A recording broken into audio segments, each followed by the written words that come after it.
Hi, my name is Aivel PPS. I'm from PPS P40, and today I will tell a story about Cinderella in short version. Once, there lived a sweet-tempered girl whose name was Cinderella.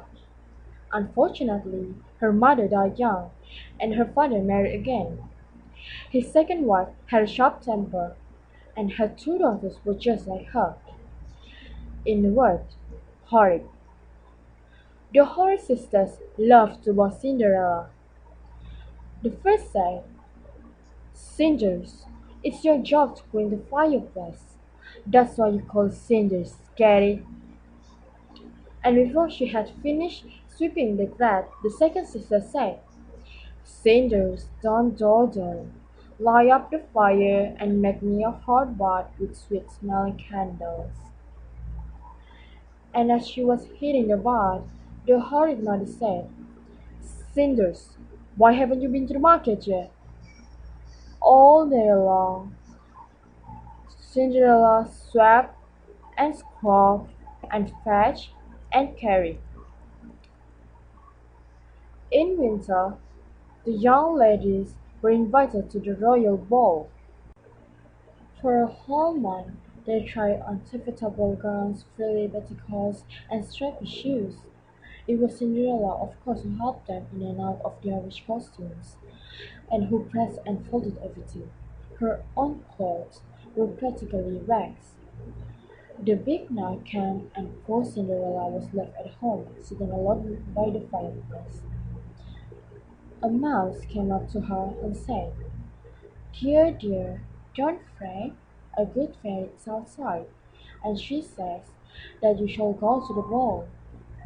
Cinderella ran out to the courtyard, where the good fairy told the young girl, Be sure to leave the ball before the clock strikes midnight, or you will be more embarrassed than you ever have been in your life.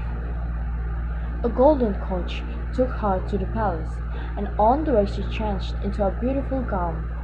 When she entered the ballroom, all eyes were upon her, including those of her sister who did not recognize her. The prince asked the new arrival to dance, not once, but again and again. Before the evening was out, he had fallen in love with the mysterious young beauty. He was about to ask for her hand in marriage when the clock began to strike 12. "Oh, you must excuse me!" exclaimed Cinderella, and she ran for the door. As she dashed down the steps, one of her dancing slippers fell from her foot, and she had to hop to the coach. In the morning, the prince found the lost slipper and ordered his servants to take it up and down the lane until they discovered the foot that exactly fitted it. When the prince's servants "Oh, you must excuse me!"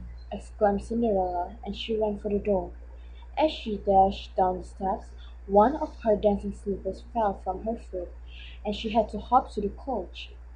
In the morning, the prince found the lost slipper and ordered his servants to take it up and down the lane until they discovered the foot that exactly fitted it.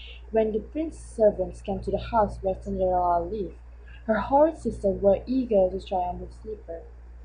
"It fits me perfectly," said the first, but she could not shove her heel inside. "You can call me your Royal Highness, because my foot fits better," said the second. But it was clear that her foot was even less able to slip into the slipper.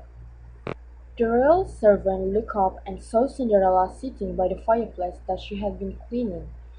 There was a bit of soot on her nose, and it made her face all the more charming. He said, "Would you care to try on the shoe, miss?" "Why bother with her? She's just a maid," said the horse sister's mother. "I would like to try, thank you," said Cinderella. Her foot slipped in perfectly. "Who would have thought it? Our quest is complete," declared the royal servant. "What?" exclaimed the mother.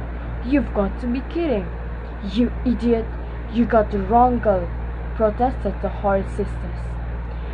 But the servant was already calling for the coachman to take Cinderella to the palace.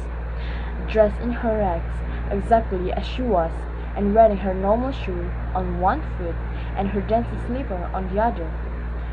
As Cinderella left the house, the mother of the horrid girls cried out, "Good riddance! We've had enough of your cheek!" But Cinderella knew that she had found true love, and the very next day she and the prince were wed, and the bells rang out all over the land. That's all from me. Thank you. And as she was hitting the wall, the horrid man said, "Sinners, why have you moved?"